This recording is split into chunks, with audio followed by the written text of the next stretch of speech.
Welcome to Wine Library TV. I am your host, Gary Vaynerchuk.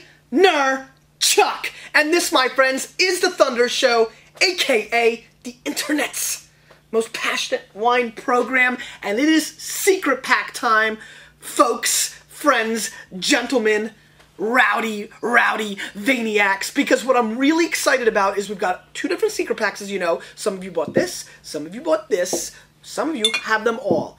Thousands of you have them, and here we are, ready to do it. I hope you have a lot of friends and family around you, because ultimately that's my whole play with the secret pack. I know it brings people together, and nothing is better about wine than the fact that it brings people together. We've got four very interesting wines, and I'm really excited about jumping into them, especially the Sauternes. I got a lot of emails from a lot of people saying they've never had a Sauternes, so we doubled up the wristband today.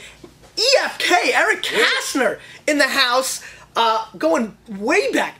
When did you think you handed it over to the monster? 50, 40, 90? No. It was probably like 120. 120. Ish. All right. Yeah. God, it's a while ago, my man. Time ago. You're looking good. Your baby's older now. Danny's what, 1? 10 months. 10 months. Crazy. Now still on the show. What's that? No. I know. Yeah. It's crazy. Remember I announced that you had a baby girl? Everybody thought you already had the baby. It was like 8 months away, 6 months away. Anyway, today's a humongous day because it is my wife's birthday. It's Lizzie's birthday, so a big shout out to you. We have a wonderful dinner planned tonight. I'm excited. It is her birthday, and that is awesome. There's also other people that need shout outs. As a matter of fact, on the same day, Cara Walker. It is her Sweet 16, and her... I love her dad's name, John Walker. I always think of Johnny Walker Blue every time he emails me. So a big happy Sweet 16 for Cara. And also, yesterday, Liza Gray's 26th birthday. Happy belated birthday to you. And there's another birthday. There is an absolute another birthday. The book on Amazon has the search inside feature now, Eric. That is really exciting. As an Amazon head, I know you like that. So... it's the birthday of the Search Inside feature. So, Eric, kind of mott, link that up. Let's link that up.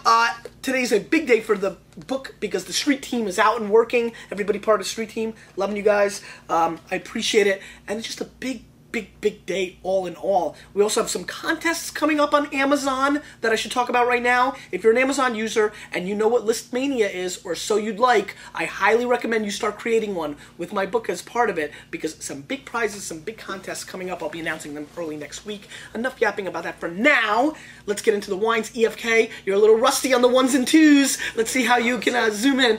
We're going to start with the Estancia Santa Lucia Highlands 2005 Stonewall Vineyard Pinot Noir. I think this is a very fascinating wine for me because it's a $19 wine, which we all know is Keyshawn Johnson's number. And number 2, it is a Pinot Noir. You know, and not that I'm dissing on Pinot, but Pinot's so played out. I mean, played out. But more importantly, it comes from a producer that is not normally known for its super high quality, more of very solid production wines like Estancia. But this is a single vineyard that they pump out called the Stonewall Pinot. I'm excited about trying it. 19 bones is a fair price in the scheme of things right now for Pinot. And let's see what's going to happen. I mean, you know, what's really interesting is when I swirl, I noticed somebody talked about me swirling on the table. Please, I will out-swirl your ass every day of the week. Come over, I'm like the swirling, I'm champ. Bring it. Anyway, some nice color. Let's pour a little bit out for all the maniacs that couldn't watch this episode.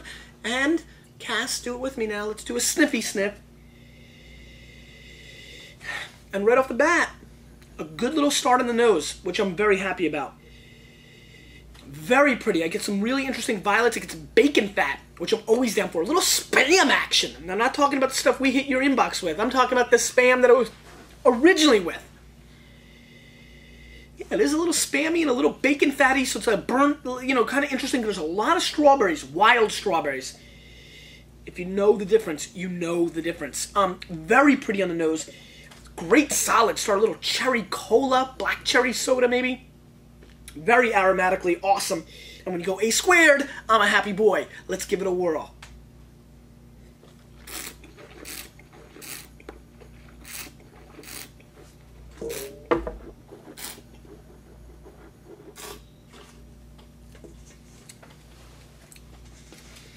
I think you're going to notice as you taste this wine, Vaniacs, that there's an interesting acidity tannin kind of thing going on the mid palate. It's going to be a little spritzy in your mouth. Those are the tannins. Not super bitter, but they're there. There's a little hint of green pepper on the mid palate that I'm enjoying. A little Tabasco sauce. I'm almost going to go, not V8-ish, but there is a little bit of like that tomato Tabasco, a little Bloody Mary action on the mid palate, which is interesting. But it's there for a quick second.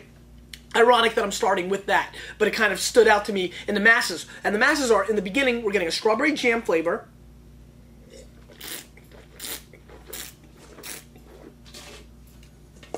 And then we get right into that Canadian bacon, don't we? We do, don't we? You're feeling it. You're looking amongst yourselves right now. What's he talking about, the Canadian bacon? It's there, and it's delicious. I like the tannin structure. It makes me believe that this wine has about 3 to 5 years more cellaring that it needs to go through. I think about another hour or two of decanting. This bitterness that you might be tasting will go away. As a matter of fact, I'm going raw dog with no food. But you probably have some. Grab a piece of cheese, a little pochette, whatever you got. Potato chip, I don't care. Taste it. Drink this. You're going to see the tannins calm down. This is a polished effort. I'm really liking it.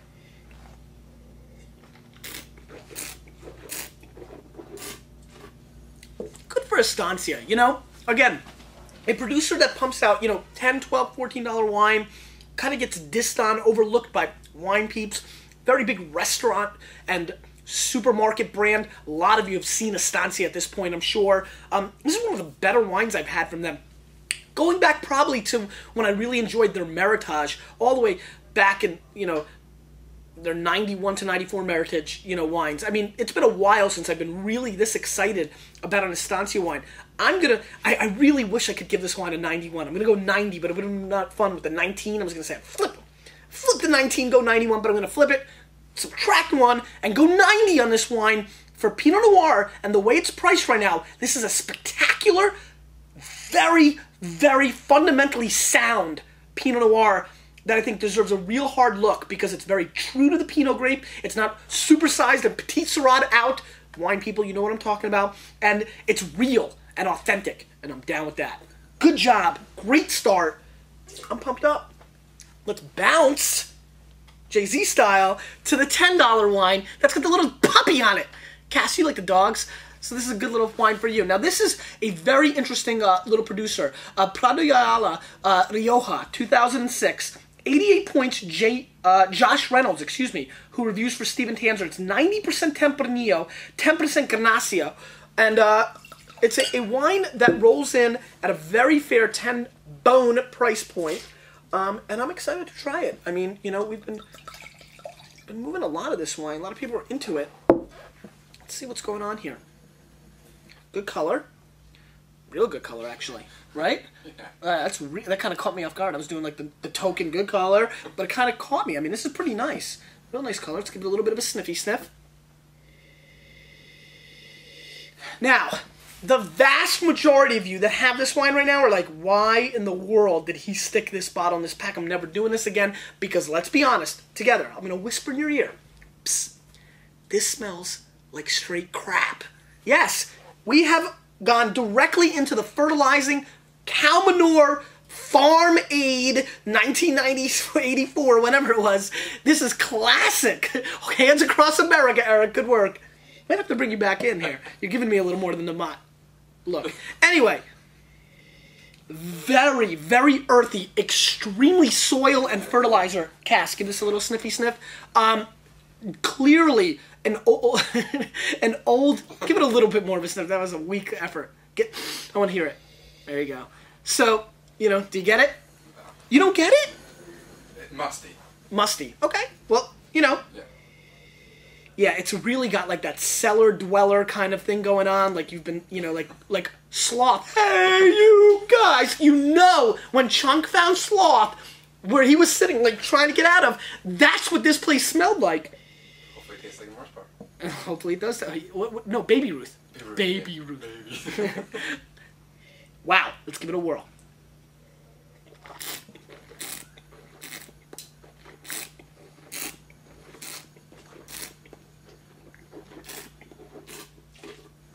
You notice I was like swirling the whole time? I'm shocked right now. This is exceptional. Forget about decent.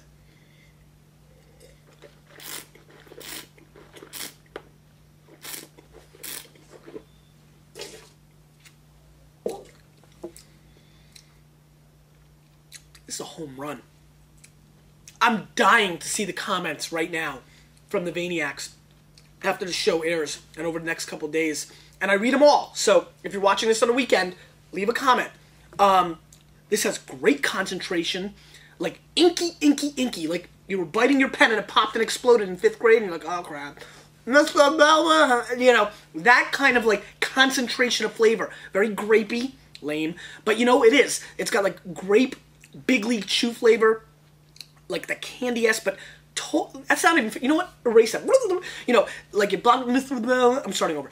You know, it's got a really interesting earthy tone. It's got some veggies, but it's also got beautiful, gorgeous blackberry and blueberries. I mean, blackberry and blueberries. Say it with me, blackberry and blueberries, because that is the dominant flavor. And you know, this tastes like real wine, almost Bordeaux-like in its approach because of its fruit and its old worldness. Another great reason why Rioja dominates, in my opinion, especially when they go just a tad New World on it. I think a lot of the Riojas are a little too Old World, even though coming from me who likes that style, when it gets a little bit more oomph to size, you know, maybe like a push-up bra, you know, just go with that. That's enough! And this is working.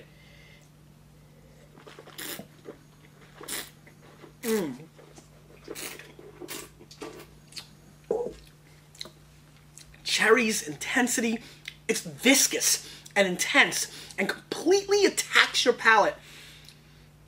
Just rips right through it, like that guy in Stratego, if you know how to play right. Don't land on my bomb. Okay, I am absolutely taken aback by this quality. At $10 US, I'm going to score this wine 90 plus points. I think this is a must-have if you are into wine at all. You need to find this wine. That's it. That's the blanket statement of the day.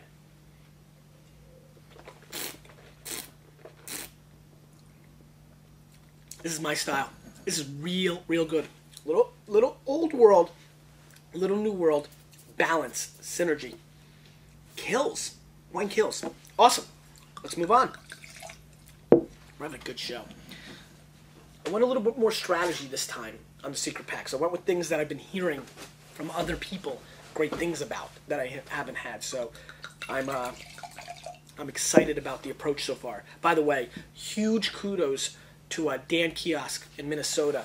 You are killing it. You're right. I did not believe you, but you're absolutely right. That is really one of the best $10 wines I've had on WineLibraryTV ever. Linda Fleur, Petite Fleur, Argentinian blend of Malbec, Cabernet, Merlot. And so I'm excited. Cab Franc, Cab Sauv, 14.6, $21 US for all you blackjack fans. And let's see what's going on here. You know, Argentina, don't cry for me. Argentina is been really producing some of the better wines in the world in this $10 to $20 range that have been overlooked. So I didn't really, you know, there's a lot of overlooked $15 to $17 to $19 Malbecs and blends in Argentina, and this wine has been getting some really great reviews as well. So let's see what's going on here. Again, really nice color. Wines are good so far. I'm really feeling it. Let's give it a sniffy sniff. Now this is some New World passion love. Cass, smell this. I almost called you Mott. Wow, what a habit. Wait. I mean, this is pretty. It's pretty, right? You like it? Yeah, it's perfumey. Right? Extremely perfumey. Very girly. You know, very, let's go to the Cabbage Patch, Strawberry Shortcake, My Little Pony aisle, 1985, Toys R Us, big up. You know, very much that stuff. Very like 17-year-old girl perfume, not like 25-year-old girl perfume. You know what I mean? Like very... Exclamation. What is exclamation? I don't know that. It was one of those things? Yeah. See, you were into that stuff. Extremely like scratch and sniff. You know, I get very much like a scratch and sniff sticker circa 1982-83 of like strawberry, and it's like all happy. You know, remember skunk? I can't get over skunk. Skunk was like, eh. Or witch. Witch like freaked me out. Like I got detention because Brian Chen's like, smell witch. I'm like, ah, Gary, detention. It was terrible. Witches scratch and sniff is crazy. But anyway, very perfumey, very candy, very girl, very happy, very freshman year dorm room. You know, those were fun. Anyway. Let's give this a whirl. Very candy-esque. Very, definitely, like, pure, like, strawberry reduction of jam. If you make your own strawberry jam, you're going to recognize this bouquet in a heartbeat. Let's give it a whirl.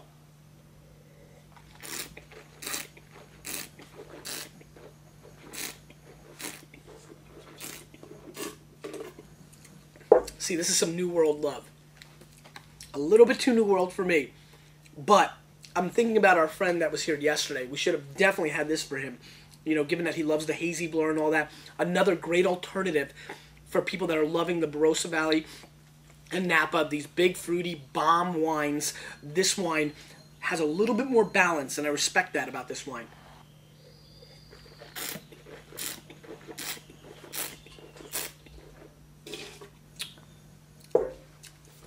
This has big potential too.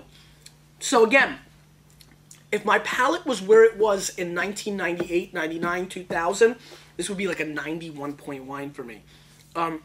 Given that I've reversed back to some old world love, it's a little, though, you know, it's kind of funny on the tail end here.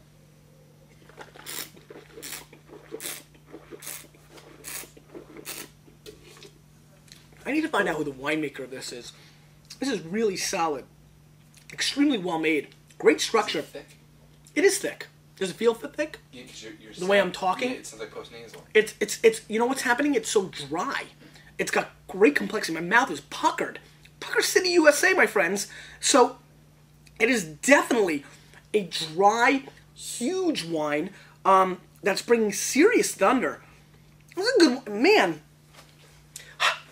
I'm in a good mood today. I mean, this is a really good wine. You know, it's evolving in my palate.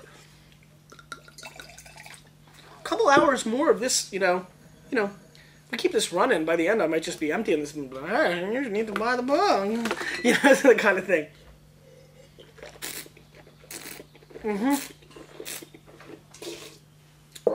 In the second quarter of a 4-quarter game, it gets a little too fruity for me, a little too fake and strawberry. Other than that, this wine is on point. I'm going to also score this wine 90 points. I'm either in a very giddy mood, or the Vaniacs out there who've been pushing me for recommendations, try this, have better palates than I do, actually. Maybe that's what it comes down to. Because this has been extremely... Now listen, nothing is outshining this right now. Just dollar for dollar, 2 bottles for the price of one of those. But an exceptional lineup so far. And we're going to the dessert wine, which nobody knows how to score. We all rate them 92, 93 points because they're so good. Very good. I think this will be a good time before we get into the last wine as I rinse long.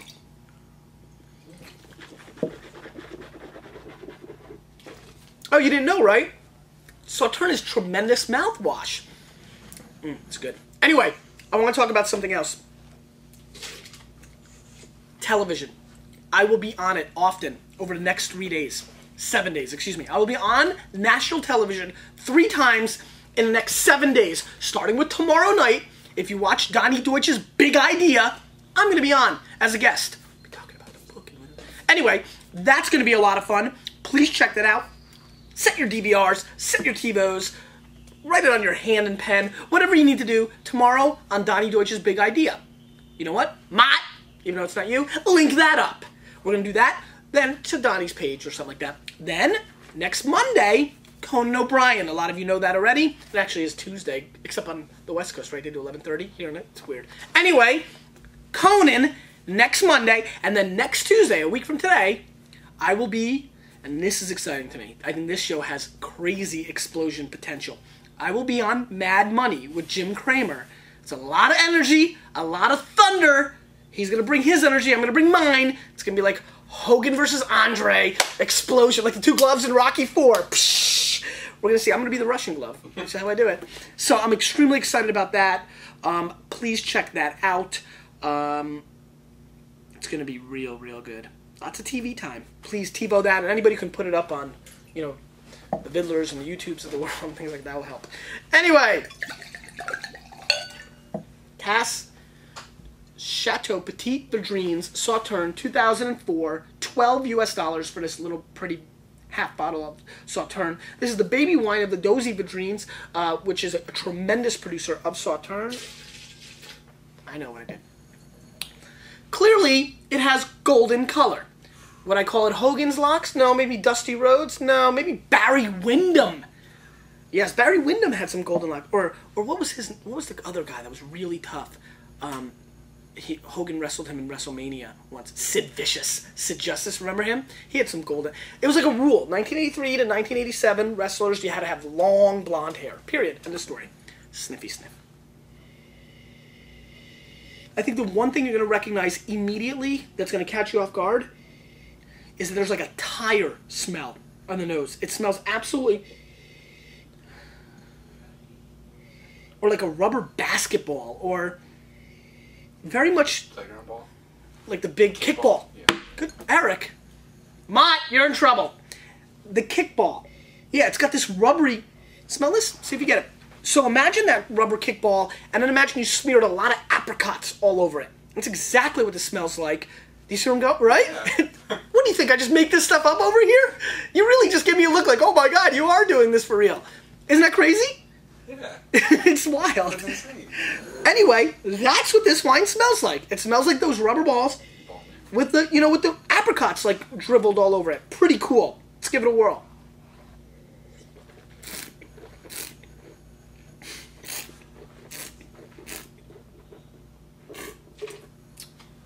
Try it. This is your style. What am I going to say about this wine? Because I'm giving everything a 90 today. It's 90-point day.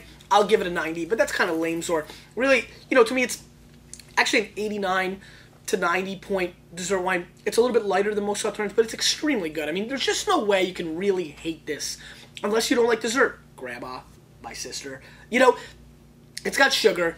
We all love the sugar. It's an absolute darling of a pairing with cheesecake. New York-style cheesecake with this is just heaven.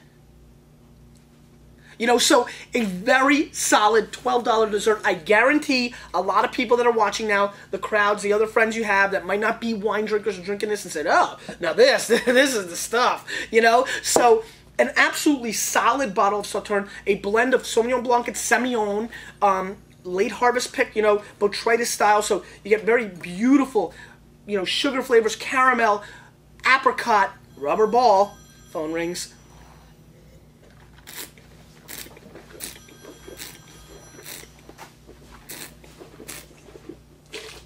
Really good stuff. Mott, imaginary Mott, link up the thing that we talked about yesterday. Looks like I'm coming to a lot of cities. A lot of people started threads, but I need to see them beefed up. So if you want me to come to your town, you need to leave a post in the forums. In Boston is off and running. I think it's going to be like a coup d'etat. They're going to try like a Patriots thing or something. But Boston is off and running. It looks good there. Des Moines, Iowa. Even though the link's not there, I've been talking to some bookstores in the back end. We'll start a link for that. Tentatively planning to go to Seattle on the 25th and Portland on the 27th. Right now, don't have a bookstore. A little unorganized, to be very honest with you, so I might cancel. I don't know. So if you're in Seattle and Portland, Portland's got Powell's. I'd love to go there. So, you know, we need to work on that. This is, you know, going to be a very big window over the next 4 to 5, 6 days where I really decide places. So step up if you want me to come. I'd love to see you. I'm excited about Des Moines, Iowa, I gotta admit. That's kind of just cool. Question of the day. I was thinking about this. If there was one place in the world that had to do with wine in any way, a store, a vineyard, you know, anything, a festival, whatever, where is the one place? You got one plane ticket, and it's your only wine trip of all time, no matter how small, big, indifferent, where would you go? Because you, this was an awesome show. Eric was pumped here. Because of you, with a little bit of me, we're changing the wine world.